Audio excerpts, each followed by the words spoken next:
اب میں بلا تاخیر اس عظیم شخصیت کو دعوت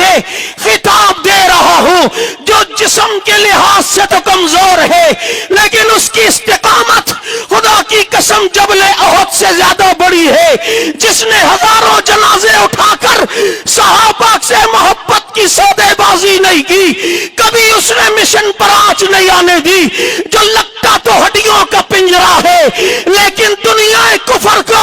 اس نے تگنی کا ناچ نچوایا ہے، اپنے کمزور جسم کے باوجود دنیا رفض کو یہ بتایا ہے تم پوری طاقت کے ساتھ آ جاؤ۔ ہم نبی کی محبت اور صحابہ کی محبت سے سرشار ہو کر میدان عمل میں آئیں گے۔ اکابرین نے ان کا ساتھ دیا، آپ نے ان کا ساتھ دیا، آج الحمدللہ کئی حملوں کے باوجود شہادتیں ہوئی گنمینوں کی، خود زخمی ہوئے، اس کے باوجود الحمدللہ اسی سٹیج پر کھڑے ہیں، آپ کے سامنے موجود ہیں۔ خدایا ان کا سایہ سلامت رکھ۔ میں اب دعوت خطاب دیتا ہوں، یہ پیارا پیارا،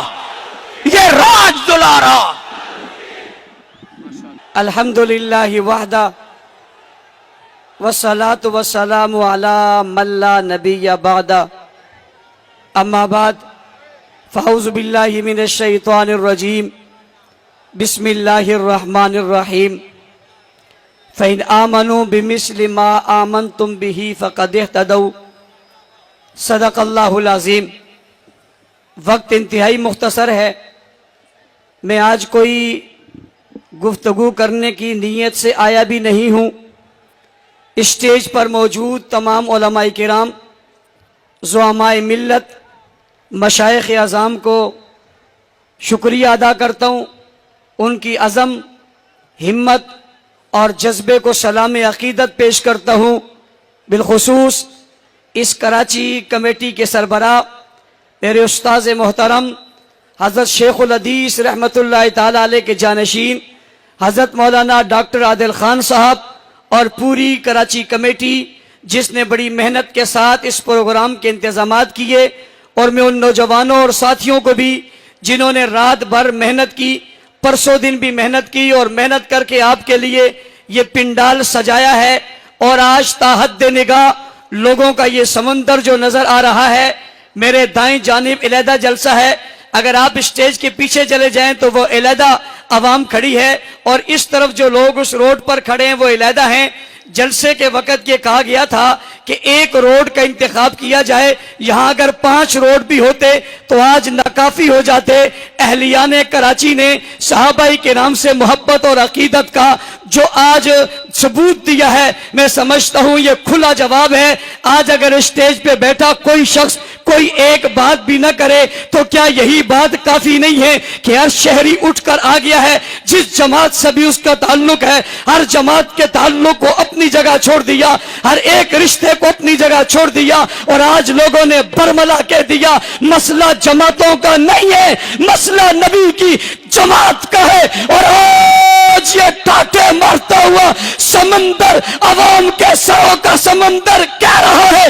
ہم کل بھی صحابہ کے غلام تھے، ہم آج بھی صحابہ کے غلام ہیں۔ گستاخی کرنے والوں یاد رکھو، صحابہ کے غلام جانوں کے نذرانے دے دیں گے مگر صحابہ کی گستاخی برداشت نہیں کریں گے۔ اور اگلی بات، نعروں کا چونکہ وقت نہیں ہے اور آپ نے لگانے بھی نہیں ہے،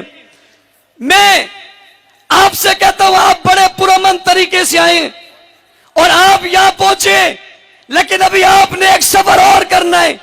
آپ نے واپس بھی جانا ہے، آپ نے واپسی کا سفر بھی پرامن کرنا ہے۔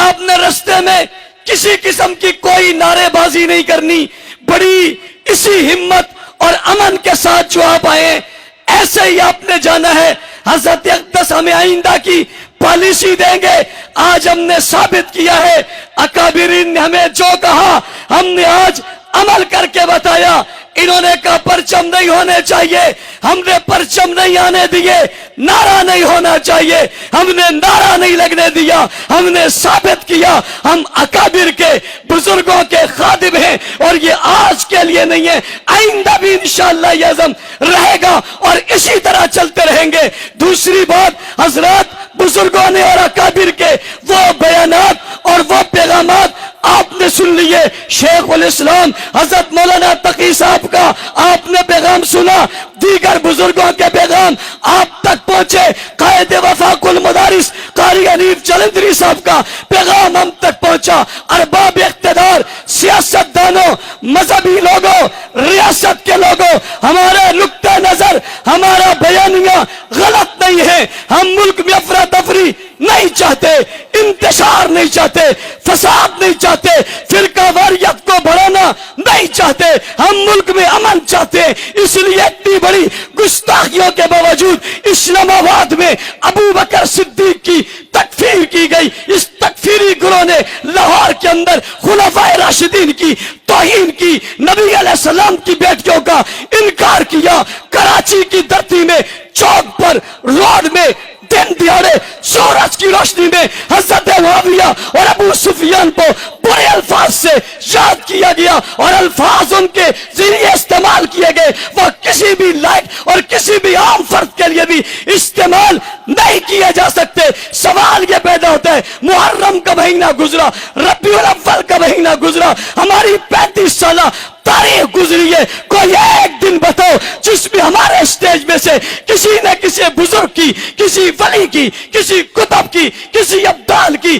گستاخی کی ہو۔ آپ کہتے ہو یہ سازش ہے، تو میں پوچھنا چاہتا ہوں اس سازش کے لیے میدان کون سا ہے، آیا کون ہے، گستاخی کی کس نے ہے، جملے کس نے ادا کیے، اس کا کس فرقے سے تعلق ہے، کس جماعت سے تعلق ہے، یہ بات ذہن میں رہنی چاہیے۔ پھر سازش کا حصہ بھی وہی بنے ہیں، سازش کا گھر بھی وہی بنے ہیں، سازش کا دا بھی وہی بنے ہیں، اور انہوں نے پھر کہا ہماری یہ عبادت ہے، انہوں نے کہا ہماری یہ عبادت ہے، اور کہا یہ ہم ہمیشہ سے پڑھتے آ رہے ہیں، یہ تو میڈیا نے نشر کر دی ہے۔ اس کا مطلب ہے جو چیزیں چلی آ رہی ہے انہیں رکنا چاہیے۔ ہمارا مطالبہ دہشت گردی پر مبنی نہیں ہے۔ شیخ الاسلام کے اس بیانیے کے مطابق میں کہنا چاہوں گا ان خنجر بردار جلوسوں کو جن میں توہین ہوتی ہے یہ بند ہونے چاہیے، نہیں ہونے چاہیے۔ یہ آواز صرف میری نہیں ہے، پہلے سنت مکاتب فکر